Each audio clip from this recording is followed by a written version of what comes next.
Hi friends, ಎಲ್ರಿಗೂ ನಮಸ್ಕಾರ. ಇವತ್ತು ಮನೇಲಿ ನುಗ್ಗೆ ಸೊಪ್ಪು ಹಾಕಿ ಉಪ್ಸಾರು ಮಾಡೋಣ ಅಂತ ಮಾಡ್ತಾಯಿದ್ರು. ಹೇಗಿದ್ದರೂ ಉಪ್ಸಾರು ಮಾಡ್ತಾಯಿರಲ್ಲ ಅಂದ್ಬಿಟ್ಟು ಅದೇ ನುಗ್ಗೆ ಸೊಪ್ಪಿಗೆ ಸ್ವಲ್ಪ ಮೊಟ್ಟೆ ಹಾಕಿದ್ರೆ ಚೆನ್ನಾಗಿರುತ್ತೆ ಅಂತ ಮೊಟ್ಟೆ ಪಲ್ಯ ಮಾಡ್ತಾಯಿದ್ದೀನಿ. ನುಗ್ಗೆ ಸೊಪ್ಪಿನ ಮೊಟ್ಟೆ ಪಲ್ಯ ಬನ್ನಿ ಮಾಡೋದು ಹೇಗೆ ಅಂತ ತೋರಿಸ್ಕೊಡ್ತೀನಿ. ಸ್ವಲ್ಪ ಒಂದು ಬಾಣಲೆಗೆ ಎಣ್ಣೆ ಹಾಕ್ಕೊಂಡು ಒಂದು 4 5 ಹಸಿಮೆಣಸಿನ್ಕಾಯಿ ಸಣ್ಣಗೆ ಹಚ್ಕೊಂಡಿದ್ದೀನಿ. ಜೊತೆಗೆ 2 ಗೆಡ್ಡೆ ಈರುಳ್ಳಿ, ದಪ್ಪದು. ಈರುಳ್ಳಿ ಜಾಸ್ತಿ ಹಾಕ್ಸೋಷ್ಟು ಚೆನ್ನಾಗಿರುತ್ತೆ. ನೀವು ಎಷ್ಟು ಬೇಕಾದ್ರೂ ಹಾಕೋಬೋದು, ತೊಂದರೆ ಇಲ್ಲ. ಹಾಗೆ ಸ್ವಲ್ಪ ಎಣ್ಣೆಯಲ್ಲಿ ಗೋಲ್ಡನ್ ಕಲರ್ ಬರೋ ಥರ ಸ್ವಲ್ಪ ಫ್ರೈ ಮಾಡ್ಕೊಳ್ಳೋಣ, ಆಯಿತಾ. ಎಲ್ಲ ಲೋ ಫ್ಲೇಮಲ್ಲೇ ಇದು ಮಾಡಿಕೊಂಡು ಸ್ವಲ್ಪ ಗೋಲ್ಡನ್ ಕಲರ್ ಬರಲಿ, ಆ ಥರ ನೀಟಾಗೆಲ್ಲ ಮಿಕ್ಸ್ ಮಾಡ್ಕೊಳ್ಳೋಣ. ನೋಡಿ, ಈ ಥರ ಗೋಲ್ಡನ್ ಕಲರ್ ಬಂದ ಮೇಲೆ ಮಿಕ್ಸ್ ಮಾಡ್ಕೊಂಡಿರ್ತೀವಲ್ವ, ಸ್ವಲ್ಪ ಈರುಳ್ಳಿಗೆ ಎಷ್ಟು ಬೇಕೋ ಅಷ್ಟು ಈರುಳ್ಳಿಗಷ್ಟೇ ಉಪ್ಪು ಹಾಕ್ಕೊಳ್ಳಿ. ಯಾಕೆಂದರೆ ಸೊಪ್ಪು ಬೇಯಿಸ್ಬೇಕಾದ್ರೆ ಉಪ್ಪು ಹಾಕಿರ್ತೀವಿ ನಾವು. ಹಾಗಾಗಿ ಈರುಳ್ಳಿಗೆ ಎಷ್ಟು ಬೇಕೋ ಅಷ್ಟು ಉಪ್ಪು ಹಾಕ್ಕೊಂಡು ನೀಟಾಗಿ ಮಿಕ್ಸ್ ಮಾಡ್ಕೊಳ್ಳೋಣ. ಮಿಕ್ಸ್ ಮಾಡ್ಕೊಬಿಟ್ಟು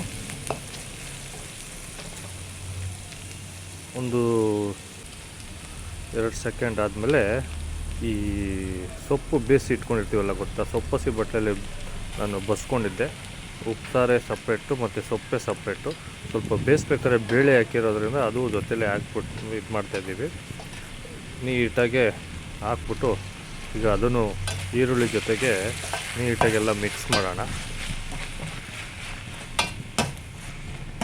ನೀಟಾಗೆಲ್ಲ ಮಿಕ್ಸ್ ಮಾಡಿಬಿಟ್ಟು ಒಂದು 1 ನಿಮಿಷ ಹಂಗೆ ಅದನ್ನು ಸ್ವಲ್ಪ ಈರುಳ್ಳಿ ಜೊತೆ ಮಿಕ್ಸ್ ಮಾಡ್ಕೊಂಡು ಫ್ರೈ ಮಾಡಿದ್ರೆ ಸ್ವಲ್ಪ ಬಿಸಿ ಆಗುತ್ತಲ್ಲ. ನೀರು ಇಲ್ದಂಗೆ ಪೂರ್ತಿ ಬಸ್ಕೊಂಡಿರಬೇಕು, ನೀರಿದ್ರೆ ಚೆನ್ನಾಗಿರಲ್ಲ. ಈಗ ಇದಕ್ಕೆ ಆಲ್ರೆಡಿ ಮೆಣಸಿನ್ಕಾಯಿ ಹಾಕ್ಕೊಂಡಿದ್ದೀನಿ, ಆದರೂ ಒಂದು ಚಿಟಿಕೆ ಅಷ್ಟು, ಒಂದು 1/4 ಸ್ಪೂನಷ್ಟು ಚಿಲ್ಲಿ ಪೌಡ್ರ್ ಹಾಕೋತಾಯಿದ್ದೀನಿ ನಾನು.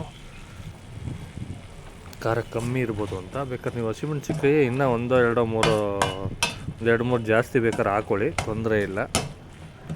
ಸಣ್ಣಗೆ ಹಚ್ಚಿರ್ಬೇಕು ಹಸಿಮೆಣ್ಸಿನ್ಕಾಯಿ, ಬಾಯಿ ಸಿಗ್ತಾಯಿದ್ರೆ ಚೆನ್ನಾಗಿರುತ್ತೆ.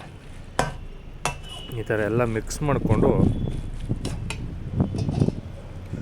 ಈ ಒಂದು 6 ಮೊಟ್ಟೆ ಹಾಕೋತೀನಿ. ಮೊಟ್ಟೆ ನಿಮ್ಗೆ ಎಷ್ಟು ಬೇಕೋ ಅಷ್ಟು ಹಾಕ್ಕೊಳ್ಳಿ.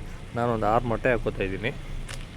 ನೋಡಿ, ಈ ಥರ ಹೊಡೆದು ಹಂಗೆ ಒಂದು 6 ಮೊಟ್ಟೆ ಹಾಕ್ಕೊಳ್ಳೋಣ.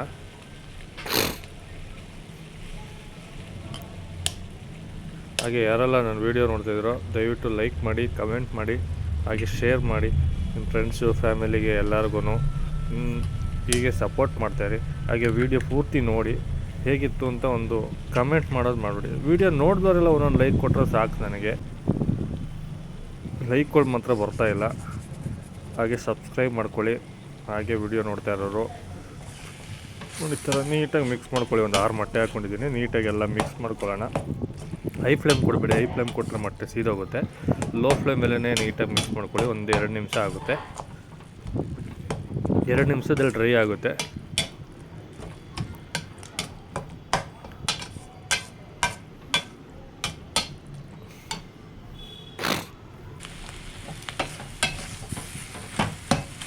ನೋಡಿ, ಈ ಥರ ಡ್ರೈ ಆದರೆ ತುಂಬ ಚೆನ್ನಾಗಿ ಬರುತ್ತೆ. ಯಾಕೆಂದರೆ ಬರೀ ಎಗ್ ಬುರ್ಜಿ ತಿನ್ನೋ ಬದಲು ಈ ನುಗ್ಗೆ ಸೊಪ್ಪು ಹಾಕಿದ್ರೆ ಒಳ್ಳೆ ತುಂಬ ಟೇಸ್ಟಾಗಿ ಬರುತ್ತೆ. ನುಗ್ಗೆ ಸೊಪ್ಪು ಬೇಯಿಸಿ ಹಾಕೋದಕ್ಕಿಂತ ಹಾಗೆ ಹಾಕಿದ್ರೆ ಇನ್ನೂ ತುಂಬ ಚೆನ್ನಾಗಿ ಬರುತ್ತೆ.